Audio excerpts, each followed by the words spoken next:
આજરોજ ખેડા ખાતે રાજપૂત સેવા સમાજની 17મી વાર્ષિક સાધારણ સભાનું આયોજન કરાયું. ખેડા એચએનડી પારેખ હાઈસ્કૂલ ખાતે શ્રી ગુજરાત રાજપૂત સેવા સમાજ ખેડા દ્વારા 17મી વાર્ષિક સાધારણ સભાનું આયોજન કરવામાં આવ્યું હતું. આ પ્રસંગે સન્માન સમારોહ અને વિદ્યાર્થીઓને ઇનામ વિતરણ પણ કરાયું હતું.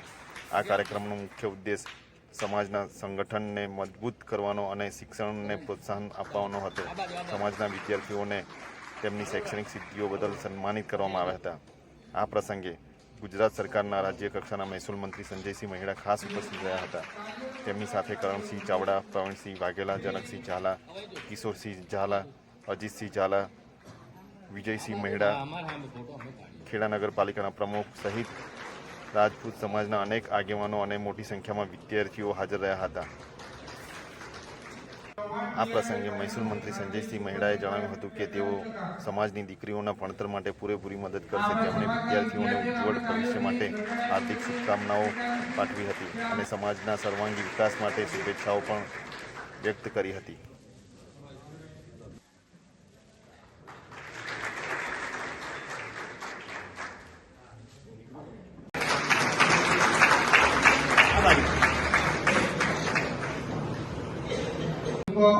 अपने 70% ઝડપથી આવશે સ્ટેજ ઉપર.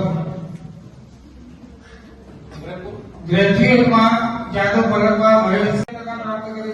શ્રી ગુજરાત રાજપૂત સેવા સમાજ ખેડા દ્વારા અમારા ઉપસ્થિત માન્ય સંજયસિંહ મહેડા સાહેબ, માન્ય કરણસિંહ ચાવડા સાહેબ, માન્ય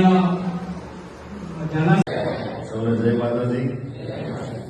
આજના કાર્યક્રમમાં શ્રી ગુજરાત રાજપૂત સેવા સમાજ 17મી વાર્ષિક સાધારણ સભાની અંદર સૌ ઉપસ્થિત, મારા સાથે કરણસિંહ ચાવડા, અમારા મહામંત્રી ઝાલાજી, વિજયસિંહજી, તેમજ ઉપસ્થિત કનિષ્ઠથી પધારેલા સૌ મહેમાન, સૌ વડીલો, માતા બહેનો.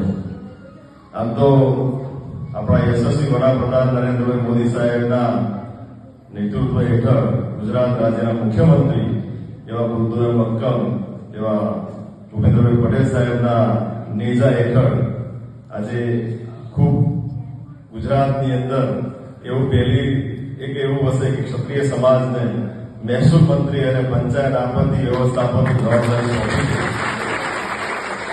આપણે આપણા યશસ્વી વડાપ્રધાન નરેન્દ્રભાઈ મોદી સાહેબ અને મુખ્યમંત્રી શ્રી ભૂપેન્દ્રભાઈ પટેલ સાહેબ અને અમિતભાઈ શાહ સાહેબનો આપણે સૌએ સમાજ તરીકે આપણે સૌએ આભાર વ્યક્ત કરવો જોઈએ અને હું આભાર વ્યક્ત કરું છું. આમ તો જે વિષય કહેવાનો છે, આમ તો સમાજ તરીકે આખા ખેડા જિલ્લાની અંદર એક નેતૃત્વ કરવા, એક ક્ષત્રિય સમાજને આપણાને નેતૃત્વ કરવા ગુજરાતને મળ્યું છે.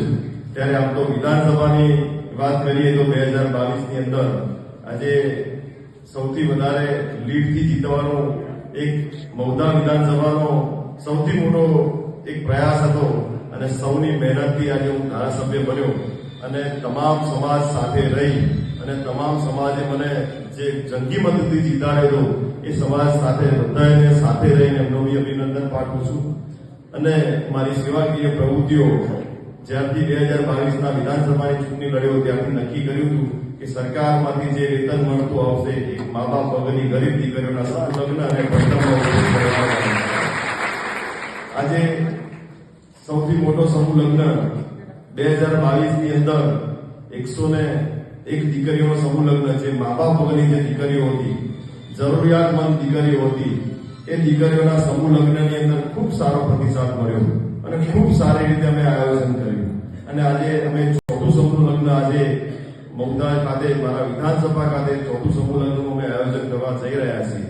અને જે દીકરી ભણતી હોય, સમાજની અંદર ભણતી હોય, દીકરીને ભણવું હોય, આગળ વધવું હોય, એને જરૂર ચોક્કસ મદદરૂપ થવા તૈયાર છું. એ દીકરી ભણવી જોઈએ, એ દીકરીને આગળ ભણવા માટેનો પ્રયાસ, એ દીકરી જે જરૂરિયાતમંદ દીકરીઓ છે સમાજની દીકરીઓને બી હું અહીં આવ્યો છું તો કહું છું કે જે દીકરી ભણેલી હોય અને એને ભણવાનો ભણતર માટેનો પ્રશ્ન હોય, ઘરની અંદર ભણાવી પ્રશ્ન થતો હોય કે ભાઈ આગળ ભવિષ્યનું આગળ વધે એવું નથી, તો મારો સાથ જરૂર ચોક્કસ સંપર્ક કરજો. એ દીકરીઓને તમામ ખર્ચ ઉપાડવાની જવાબદારી મારી કરશે. આજે ટૂંકા સમયની અંદર આપ સૌ વડીલોને મળવાનું થયું છે નવા વર્ષની અંદર પહેલી વાર મળવાનું થયું. અગાઉ મળવાનું મને આગળ આમંત્રણ આપ્યું હતું પણ પહોંચી નતો મળ્યો. પણ આજે વિજયસિંહને જો ના આવું તો વિજયસિંહ એવું કે બીજી વખત કોઈ ના આવ્યા, એટલે સમાજ તરીકે આજે હું આવ્યો છું. આપ સૌ મારું સન્માન કર્યું એ બદલ આપ નતમસ્તક નમાવીને નવા વર્ષના સૌને શુભેચ્છા પાઠવું છું.